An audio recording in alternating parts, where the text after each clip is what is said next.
السلام علیکم۔ SM Islamic Urdu میں آپ کو خوش آمدید۔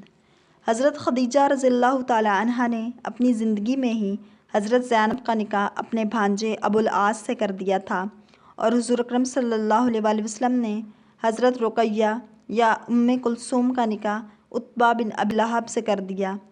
جب حضور علیہ الصلوۃ والسلام اور کفار کے درمیان ٹھن گئی تو کفار نے حضور علیہ الصلوۃ والسلام کے دامادوں سے کہا کہ تم دختران رسول صلی اللہ علیہ وسلم کو طلاق دے دو، تم انہیں چھوڑ دو تو قریش کی لڑکیوں میں سے جسے تم چاہو گے مل جائے گی۔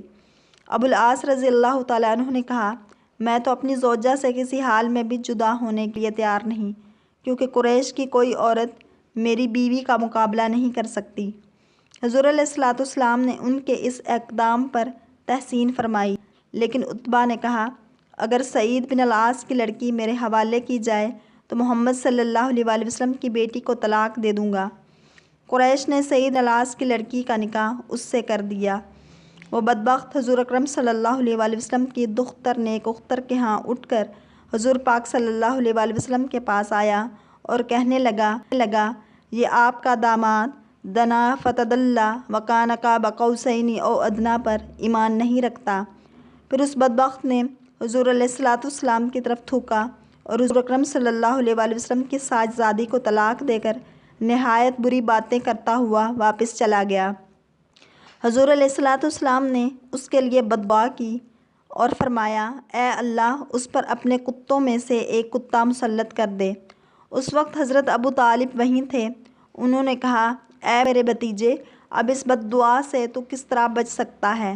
بعض کہتے ہیں کہ ابو طالب غمگین ہو گئے اور حضور اکرم صلی اللہ علیہ وسلم سے آ کر کہا، آپ کو اس بددعا سے کیا فائدہ؟ عتبہ نے اپنے باپ کو یہ ماجرا سنایا تو اس سے بھی سخت رنج ہوا۔ اس کے بعد دونوں باپ بیٹا تجارت کی غرض سے ملک شام میں گئے اور ایک جگہ ٹھہرے جہاں ایک راہب نے انہیں بتایا کہ اس جگہ بہت سے درندے رہتے ہیں۔